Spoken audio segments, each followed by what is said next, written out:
we actually came up with the idea of a petition to Parliament about 2 years ago. And the petition said that the House of Representatives inquire into giving the Reserve Bank of New Zealand the sole ability to issue all New Zealand's money, whether notes, coins, or electronic. Now, the petition was up for a year and we got about 5,300 signatories.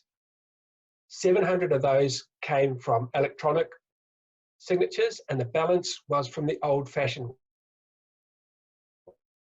way. Signatories were gathered in Taranaki and the Whakatane area, so we could have got a lot more if we'd have had more feet on the ground. We handed over the petition to Deborah Russell, the chair of the Finance and Expenditure Committee, in September of last year, and she gave us a very good hearing. We were then asked for written submissions, which we sent through in October. We wanted to create a sense of urgency, so we mentioned the threat to our sovereignty posed by virtual currencies such as Facebook Libra. The committee then invited us to make written submission and scheduled us in for the 4th of March. It was serendipitous that COVID-19 hit the headlines just before we started, so we changed our presentation to include reference to that. COVID-19 has provided us with a unique opportunity to get our message across. So can you please play the clip, Cliff?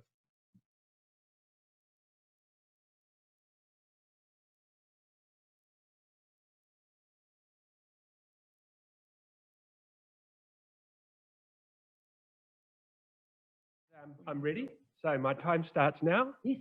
Good morning, and thank you for the opportunity to provide this oral submission. My name is Don Richards, and I'm the National Spokesperson for Positive Money New Zealand. By changing the way we issue our money, we can make a significant improvement to the lives of Kiwis. Currently, the Reserve Bank issues less than 3% of our money supply in the form of notes and coins. Private overseas banks, create the balance, approximately 97% of that, by way of loans and mortgages. And that money is used for internet banking transactions and our digital currency. Now, the Bank of England issued a paper in 2014 called Money Creation in the Modern Economy, and it stated the reality of how money is created differs significantly from some economic textbooks. Rather than banks receiving money when householders invest funds and then lending them out, bank lending actually creates the deposit. So said another way, banks create money out of thin air, or ex nihilo, which is Latin for from nothing. And our Reserve Bank confirms that the Reserve Bank follows the same process as that in the UK. Now, our written submission outlines other issues with the current system. The first and most tangible one is once the loan is repaid, that money disappears from the economy. It is created from nothing, so it returns to nothing. For our money supply to grow, more people must get in debt than get out of debt. And that is unsustainable, because that means they then have to make significant decisions on paying essential items or funding debt.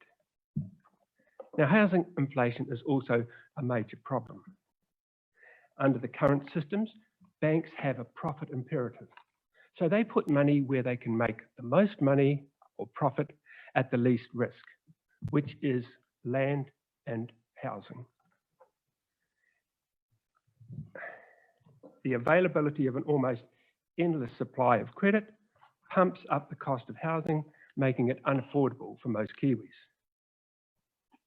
Conversely, banks do not put much money into the productive economy because it is riskier and the return is lower, which starves our productive sector of much needed capital. Governments and local authorities also borrow money for infrastructure projects when they do not need to. With the Reserve Bank issuing our digital currency to government, that money can be used to construct our roads, schools, hospitals, saving the government billions of dollars in capital and interest payments. Money could then be directed towards areas such as mental health, child poverty, or tax cuts. Now, the amount of money being created would be strictly controlled by an independent body outside of government called the Monetary Policy Committee. That body would assess the amount of money required by the economy and would authorise the Reserve Bank to issue that amount and no more. The government would then decide where to allocate those funds, similar to how it does with our tax revenue. Now, some say this would be inflationary, but under the current system, banks create about $40 billion a year, pumping that into housing, and the CPI stays below 3%. Using central bank money has been done before, in 1936 by the first Labor government, when the Reserve Bank injected millions of pounds into the economy to finance the construction of tens of thousands of state houses. The Central Bank of Canada did that successfully for over 40 years, funding infrastructure projects such as the St. Lawrence Seaway. And in response to the dislocation caused by the coronavirus, China's central bank will inject $275 billion into the markets to ensure that they have enough cash. That is a great example of a central bank helping out in times of need without the requirement to take on more debt. Now, we're not alone in calling for central banks to issue our digital currency. The central banks of Canada, England, Japan, Sweden, Switzerland, the European Central Bank, together with the Bank of International Settlements, is investigating the case for central bank created digital currency. So in closing, over 97% of our money is created by private banks as debt. This is a political choice, not a technical necessity. We submit that this Parliament owes the people of New Zealand an urgent review of our money system, and this must include an answer to the question, who should create and control our money supply? Thank you. Thank you very much. Committee members, I think Greg had a question. Yes, what's the difference between what you're proposing and quantitative easing? Well, quantitative easing, it gives money to the banks and then the banks lend it out as debt. What we're proposing is cut out the middleman, do not issue it as debt, provide it for infrastructure projects, and then that money gets circulated into the economy. We do talk sometimes about quantitative easing for the people, which is different, and that means providing the money to the people without giving it to the banks first to loan out the debt. So who's, with quantitative easing, whose balance sheet does that sit on, and where would this sit on a balance sheet, this money that you're talking about creating? Well, the quantitative easing, the money sits on the banks, the private banks' balance sheet. With the sovereign money, it would sit on the Treasury or the Reserve Bank's balance sheet. As a debt? Yes. Or as an asset? Well, it would be a double entry. So the money would be created by Treasury and handed to government to then allocate in the same way as the tax money. So it gets introduced into the economy that way. But presumably it's got to sit somewhere as a debt and somewhere as an asset. No. It does sit as a debt, but it doesn't have to be repaid. It'd be represented by a zero coupon interest bond. Yeah, Duncan? So that's the creation of money question. You seem in your analysis to be saying that banks shouldn't be able to create money in the way that they have. Yeah, is that correct? Am I right? Yes, that's right. Okay. So That's a bit tricky though, isn't it? Because ever since the Italians realised that if you held gold, you could give credit out for more gold than you held, that has been banking practice. That's the very principle on which banks work, is that they create money on, or they create credit on the back of holding less reserves than the obligations that they create in this kind of circular fashion. So are you proposing that we bring a halt to the ability of banks to lend out more in loans than reserves that they hold? Yes, that's right. It's called 100% reserve. And cast your mind back, I used to do property settlements for lawyers. And back in the 1960s and 70s, the money for housing came from a finite pool from the Trust Accounts of Lawyers or from State Advisors Corporation. And it was only the money that was there that was available to be lent out to housing. So that created a That's not quite accurate, because as soon as, you know, I saved up enough money for a house, I purchased it from you, you took my £7,000, put it in the bank would immediately lend that out on a mortgage. Mortgages have been around forever. The bank would immediately lend that out on a mortgage to someone else well, who actually, only had £1,000 and borrowed £6,000. actually, if you look at the statistics, bank lending constituted 10% of the mortgage lending in the 1960s and 70s, and it now constitutes 90%. So we had the trustee savings banks, and they lent a wee bit of money, but the vast majority of mortgage funding was not issued by banks. So until it was still issued in the same way, because it was issued, in fact, a lot of lending came from building societies, which operated in exactly the same way in the mortgage market as a bank did and created money in the same way. So what you seem to be saying would in fact contract our money supply wildly and and yes, it would drive house prices down catastrophically, because credit would be pretty much unavailable. Well, no, the credit would be injected into the economy via the Reserve Bank for infrastructure projects and the like. So currently banks issue $40 billion a year.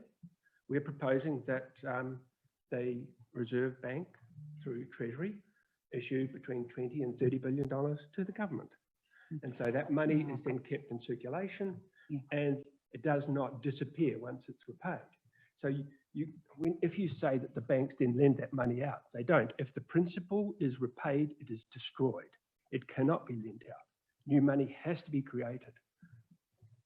So I've got one more question from Raymond, and then we'll need to call it to an end because the time is up. So. From page 17 of the submission, digital currency and its possible impact on the market, such as inflation. Any thoughts in that space? Yeah, so long as there's capacity in the economy for that money to be issued, then there's not a problem. Currently, our digital currency is issued by the private banks, and they're flooding our economy with money, but the CPI remains under 2%. So if it is put into areas where there is capacity, then there would be no issue, no inflation. Okay. And we're over time on that. Sorry. There you are. Look, thank you for coming in this morning and for answering our questions. Well, thank you very much for having us. Much appreciated. Okay, thank you. Thank you. Interesting concept. Yeah, it is. Okay, we'll need to clear the room. Thank you.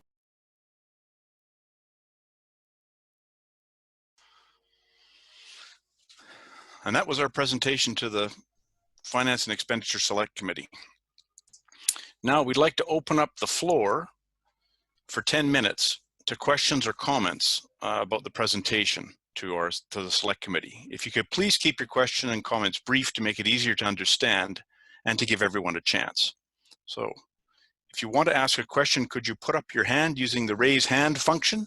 Now, I do see Naomi. I see a manual hand movement coming up, so you can, even though you haven't put your hand up in the electronic hand, you can ask first. You want to unmute yourself, Naomi? Actually, it's me. It's Jeff. Okay, Jeff. Well, first of all, I thought it was a brilliant presentation. Thank you very much. Is it possible to download it and send it to other people? Yes, it is. I'd It's, love to do that. I mean, Thank it's on our website. Yeah. Okay. Sorry, And you then. can copy the URL.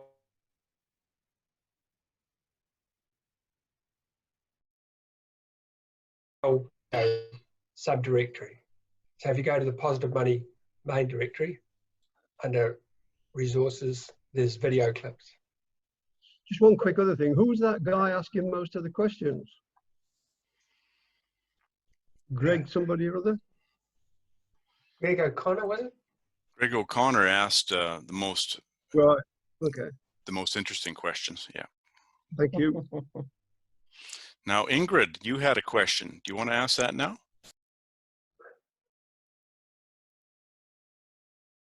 Just unmuting my microphone. Yeah, so I read a reference some time ago, I can't remember where it was, to New Zealand banks borrowing money from overseas banks. And it sort of underlines the point that, so I'd like to ask about that, but also there's a further comment that I wanted to make, that it seems to me that a lot of bankers don't actually understand where their money is coming from and how it works. And I actually went to talk to my bank manager when I lived in the UK about that, and that was quite interesting. Don't want to go into that just at the moment because that's a slight diversion. But do New Zealand commercial banks get some of their money? Presentation to a Rotary Club, and there was a senior economist at the Westpac, and he came and said, we don't create money out of thin air, we borrow it from overseas. And he had he was studying for his PhD, so I weep sometimes for the intelligence of some of the bankers, but no, for mortgage lending, there's no requirement to borrow overseas. Thanks. Okay, do we have another question? Go ahead, Joel. It seems, watching the presentation, which is fantastic, the kind of the feeling you get, and it's the same feeling I get when I speak to other people about how money is created, is it seems to, as a whole, fall on deaf ears. There is a lot of ignorance. There are a lot of people out there that really don't have a clue, as you mentioned, Don, people that are doing their PhDs and further in the depths of economics that really, I think, I'm not really sure how we can get that message past people to think a little bit deeper about it and really be presented with the reality that is there, because most people seem to stick with the status quo and shut down. And it's a sad and a daunting thing, but yeah, I know your message today and the email was, how can we get people to listen? How can we push the message further, which is extremely important to educate people. But even seeing that presentation, it seemed that some of the people there not aware of the system, but well, that's a good everybody. point, Joel. Message, I didn't believe it. And so I had to hear it from 2 or 3 different people before I realized that it was actually what was going on, because my established reality was banks are intermediation. So people who hear this for the first time, 2 or 3 ways. So we are getting traction. And they realized that the Reserve Bank didn't create all our money. So it will take time, and we don't have a lot of time, but the more people start talking about it, and the different avenues that the conversation comes from, the better. So we're looking for conversation channels to actually enhance the message and get it through to as many people as possible, so they start asking their MPs, the people in their community, letting them know what's going on.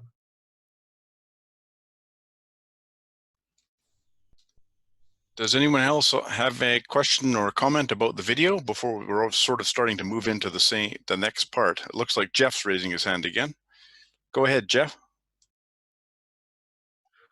I can't find the hand up button on the screen, Cliff, otherwise I would use it. Whereabouts is it? It's under participants. If you click on participants, it comes up. Oh, okay. Thanks for that, Okay. Otto. I really do thank you, Don, for this. It's truly amazing. And it's true, also true about bankers' ignorance and politicians. I have a little 2-question test I do on bank branch people. I say, if I had $10,000, I wish, and I put it in the bank at 2% on a call account, what would you do with the money? And the usual reaction is, oh, well, we'd lend it out to somebody else. Then I ask them, well, if you do that, why does my money stay in my account? And that's where the conversation frequently ends. And then I'll ask them, whose money is it that's in the account? Oh, it's yours, which is not true. And actually, I have emails from a guy at the New Zealand Bankers Association saying exactly that. I was a bit naughty. I decided to set them up.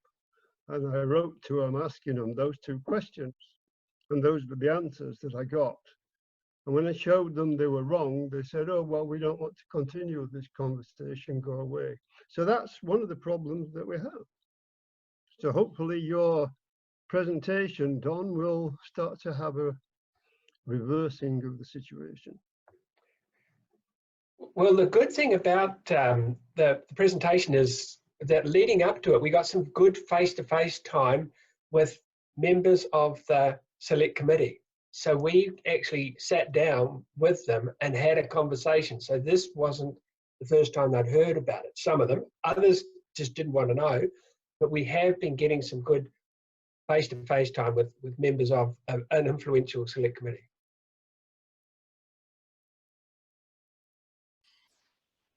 All right, why don't we start our brainstorming session and go to our first question. Can you help us identify practical strategies that will help Positive Money New Zealand to educate the public about where money really comes from and the serious drawbacks of our debt-based money system? Actually, Joel had raised his hand.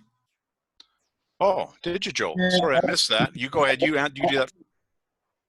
I was just going to say, you know, the New Zealand political system is gearing a lot more towards the American in terms of lobbyists. And, you know, if there were people that are well known that are really in support of this movement that were lobbyists, I think that's probably one action where you could get people in Parliament to be listening, because otherwise it is very tricky to get them listening. Your presentation, Don, fantastic, but I think you know, it's one of those things that needs to be pushed and pushed and pushed. Yeah, just that I'd put that out there, because lobbying is becoming a huge thing on both sides of the table. No doubt the bankers have huge lobbyists in there, pressuring the financial committee to do certain things. I do remember seeing John Key talking to maybe Stephanie de Ruyter from the Social Democrats, similar movement some years ago, and his comment was also similar to what was said in your presentation from one of the speakers there, that he said, New Zealand, we don't do quantitative easing in New Zealand. It's been proven that it doesn't work. And so, once again, they don't know. I've also watched Don Brash being interviewed, and he was also pronouncing that money is not created out of banks, and that we do borrow it from overseas banks, and that we, you know, the structure is quite different to what the reality is. So it's like I said, I think if there were lobbyists, or we really had some people that of influence somehow that would be respected and looked at in these hearings, not that you're not Don, but you know, that can put a bit more pressure in there so that we are repetitively heard. It may make 2 or 3 of them open their ears up. I live in Wanaka, and I went to there was a Greens party and a Labour Party convention down here, and they came to a few of the local bars, and they were walking around and chatting, and this is the first subject I bring up, and straight away they kind of look at me like, you need a tinfoil hat. And so the subject gets shut down really quickly. So, and I think that's probably what everybody feels and has had an experience with. And so you become the quiet guy in the corner, and it's the elephant in the room. So that's my 10 cents on the possibly, one route of really getting to the core of it and trying to get some attention. Yeah, thanks, Joel. I think lobbying is sort of frowned upon with the current Labor government. I'm not sure how that works, but that's a good idea where we can actually look and see what the process is. Under national, certainly there were lobby groups that could come in and bend the ear of politicians, but I think it might have been tightened up a bit, but we'll certainly consider that. Good idea.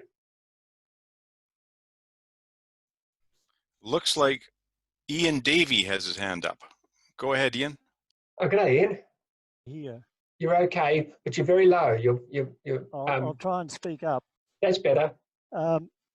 In John A. Lee's book, Simple on a Soapbox, he speaks about, he put forward to the Labor Party money and power for the people, and also socialism in New Zealand. And I'm trying to get hold of those tracts. They were printed in the 1940s. And it's actually works while you're reading his book. He had a devil of a job with his other Labor colleagues, to Nash and Spown, to get the social credit policies through that he, the housing one.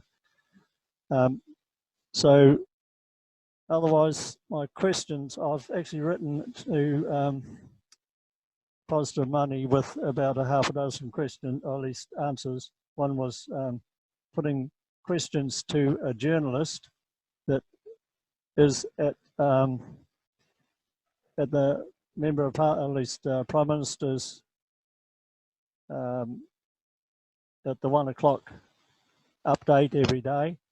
If you could get somebody there, a journalist, to ask the question, is the Reserve Bank able to, or at least are they, Reserve Bank creating the money directly for government without debt? Or is I'd it just say there, Ian, I think that question has been raised. It was raised to Grant Robertson, and he didn't rule it out. He didn't rule it in, but he didn't rule it out. Anyway, you can read my other questions, and it's about using likes of Mike Hoskins of News Talk, Paul Henry and his thing. But I've sent you the email, and you can read it there. Well, do you want to ask those questions now, Ian? Because we've got the forum now. Okay. Well, there's letters to editor, too many papers as possible, and I thought Positive Money newsletter could give the email addresses of all the papers to make it easier to get the correct email addresses. Yeah, good idea. Letters to, or emails to members of Parliament. And there's a book well worth reading. Arthur Cresby wrote a small booklet, My Will Be Done. He was a specialist in constitutional law and a former MP for Queensland, Australia. And he pointed out that letters, if there's a number of them, go to the politician on the one subject, especially if he's not in a safe seat, he knows that numerous other people think along the same lines, and therefore he's thinking of whether to get back in, and therefore it has a sobering effect on him. Is that it also doesn't require a lot of committees and meetings, street marches, or wasting hours of fruitless arguing and discussions. And my last point was, if you make an appointment with an MP, make sure you jack it up so that you book up that whole morning with soon as the MP says, "Oh, I've got to meet with my next constituent," you say, "Well, here's your next one here and the one after that." So in other words, the first half hour could be wasted time just trying to get him onto what message you're trying to get through. So if you book up his morning with several of you together, then you have a lot better chance of getting the message through to him. That was my main point. Okay, thanks, Ian. I definitely agree with the other speaker earlier, saying that soon just talk about money, a lot of the time their eyes glaze over and you can see they're not interested. But if you change this. Okay, thanks, Ian. We've got Ingrid with her hand up. Ingrid, do you want to unmute yourself and go ahead? So you know that Positive Money UK a few years ago did a survey of politicians in Britain to see how many of them understood how money was created, and there's a very small number who had any idea. Well, since then they've been, well, around about then, they've been attending party conferences. I know Conservative Party and Labour Party conferences, and a few of them go along, and I think they have, I think they've given talks and been available to talk to people. I think they have a stand, and I think that they have been making some good headway in actually educating politicians and other party members. I don't know whether they've done it for the Lib Dem, but certainly they have for Labour and the Conservative. And I don't know whether, you know, whether we could do something like that here. Yep, good idea. Yeah, good idea. We did receive a suggestion from one of our people who couldn't be on the call, and they were talking about us focusing on selling the sizzle, rather than talking about a lot about how money is created.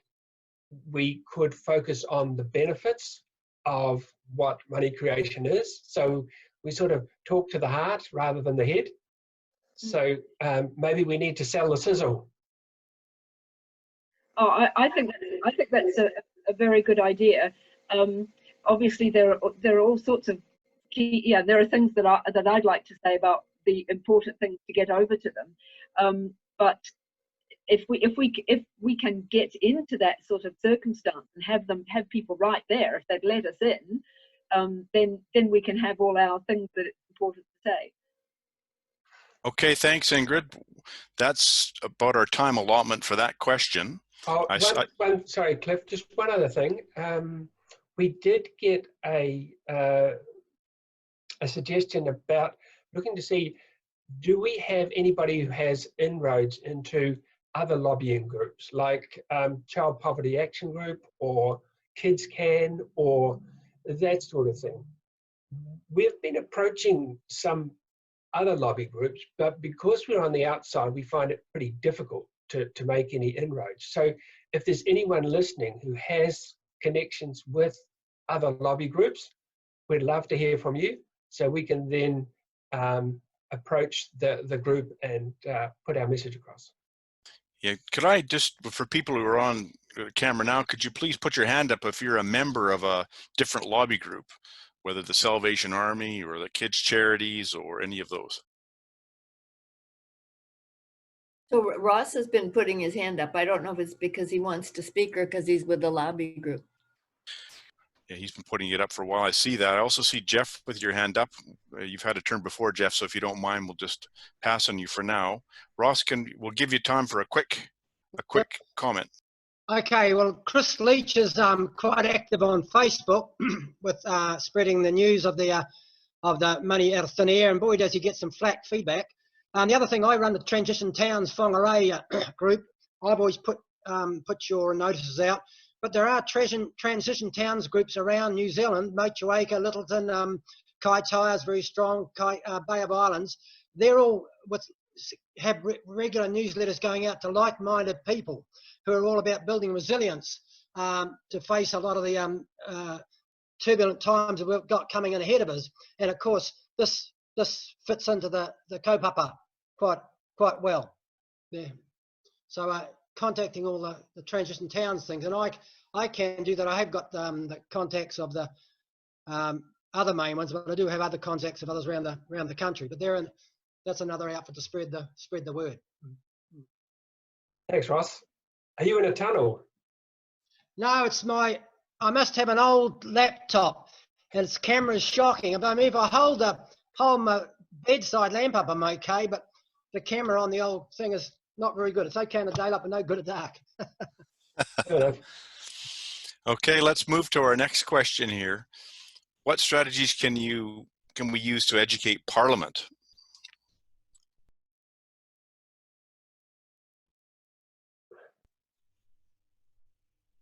I see Ingrid's got her hand up.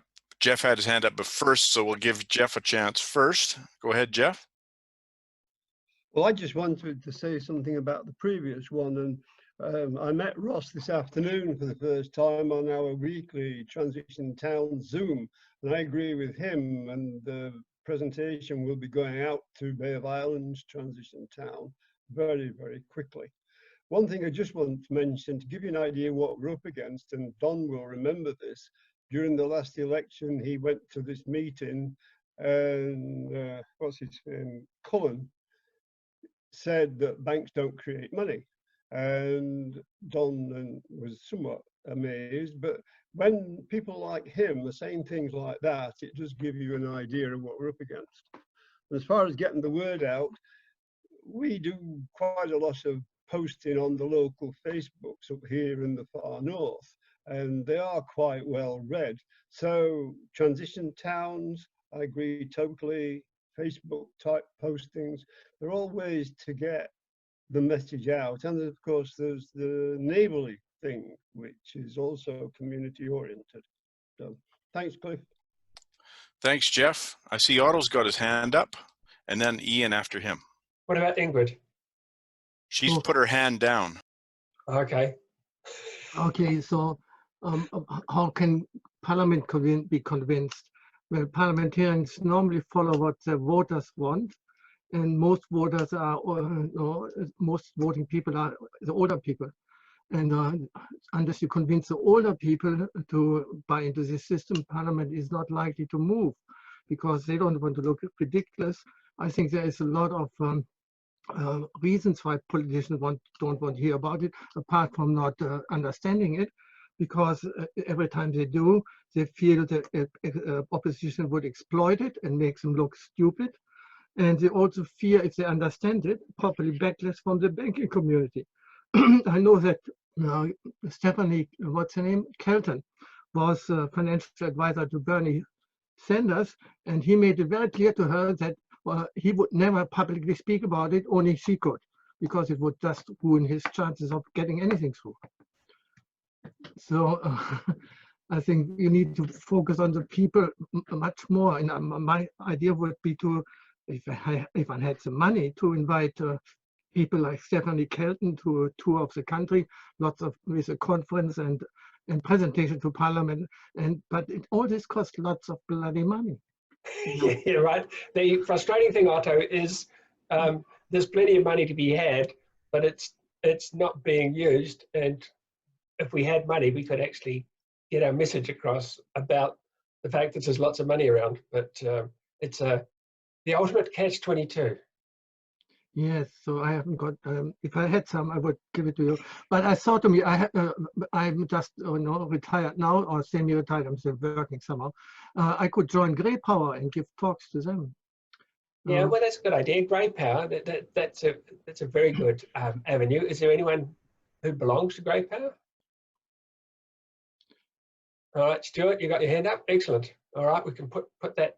And look, I agree. We need to actually do this a twofold approach the politicians and also approach the public.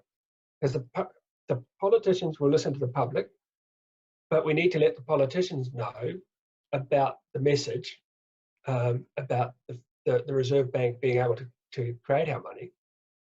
so that they can actually pick it up when they hear it as well. So it's a two-pronged attack. So identifying all the resistances and then working through them would be the idea. And I think one big resistance is for politicians fearing backlash not only internally, but also if I could convince Jacinda, and I think that's not impossible, she would think, what would be the backlash international from the international banking community or other countries against New Zealand's economy if we went so progressive as that? Well, All right. Oh, sorry. Good. Oh, Ken, I think we've got another question coming. Is it okay? Can we finish that off, or do you want to say something else, Don? Well, I was just going to say, Paul Goldsmith, the National Shadow Minister of Finance, hasn't ruled out helicopter money. He's had the conversation. Helicopter money is another word for the Reserve Bank creating the money and injecting it into the economy directly. So he says there needs to be some sort of control around it. So for the Nats to actually be considering that, and Labor not ruling it out, gives us some hope. Okay, Ian, you're up. Parliament, of course, has been controlled by money power, but it's and also the party system. So it's very hard. And some of the, like Winston Peters knows about the money system, and he's in a position to do something about it, but he won't. I think the best is using the internet directly, your legislative paper, but also there are some organisations, like as you just pointed out, Grey Power and Transition Towns, etc., that could be influenced to come along on board. Okay, thanks, Ian. Now we need to move on to the next question. Jeff, do you have a very brief comment? Yes, I was actively involved with Grey Power for years. I was president of the Kerry Association. I went to the national conference in 2016. And to be blunt, they're a total waste of space. You might as well save your time and your effort. I know that's negative, but it's based on first-hand experience and working with them. Thanks for that. Looks like we have our work cut out. Okay, our next question is about a strategy. What strategies can we use for the particular issue of convincing Treasury and Parliament to adopt direct monetary financing rather than quantitative easing to fund COVID-19 recovery? Go ahead, John. Looks like you got your hand up there. Yeah, I was just thinking, no matter where we're going to go and whatever question you ask, it all comes back to the education of enough people who understand it and can bring that through to the politicians. And there's one area that, just looking around at the faces here tonight, I doubt there's anybody under 50, is there? And, or more. And so getting it into schools, into civics in schools, so that it's a standard part of the educational system. How we do that, I don't know, but again, it probably comes back to lobbying the governments, trying to get them to get it into the curriculum, or maybe even come up with a teaching tool that teachers can use to, I don't know, it could be included in mathematics, it could be included in a number of other different curriculums. But finding a tool that you can give to teachers so that they can use it to teach this to the kids, I think that's an important step. Yeah, good on you, John. We should make a comment, Don, that we had actually tried to ask about the curriculum and get it into the curriculum. We tried to find out who actually sets the curriculum. And in the end, we discovered that it's the teachers themselves that decide what gets taught. Isn't that right, Don? Well, yes, and they're given options from outside providers. So they adopt one or two conversations.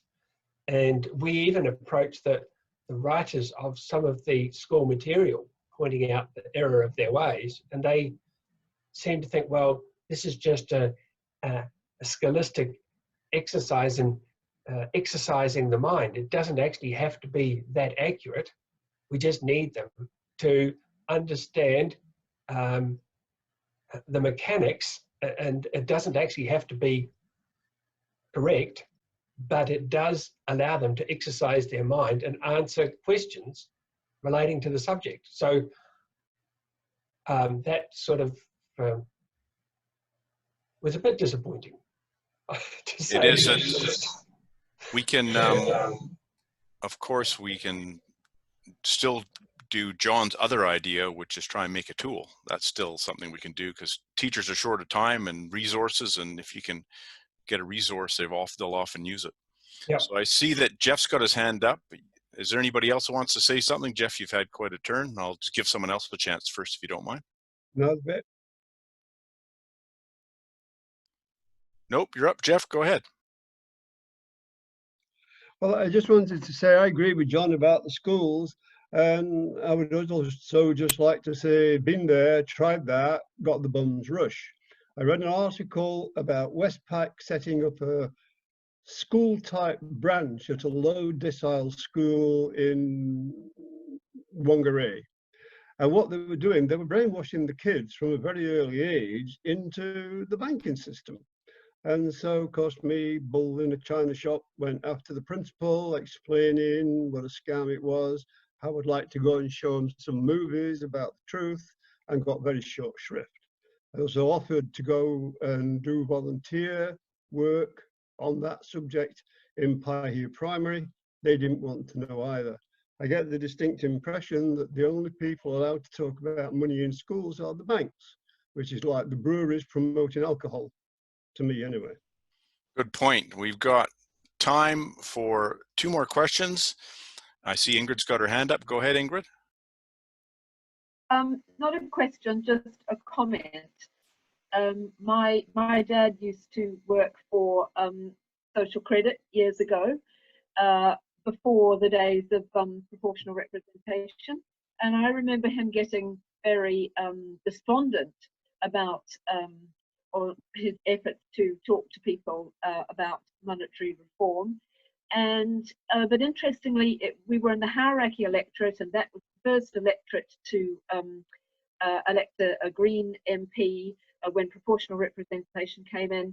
And I really think that all the work that he and the other social creditors did in that electorate really paid off, and that we just have to keep dripping away with our message. We just have to keep doing it in all the contexts that we can come up with at any time, and that you know, we are making a difference, and other people are making a difference, and it's just a matter of time, and we will prevail.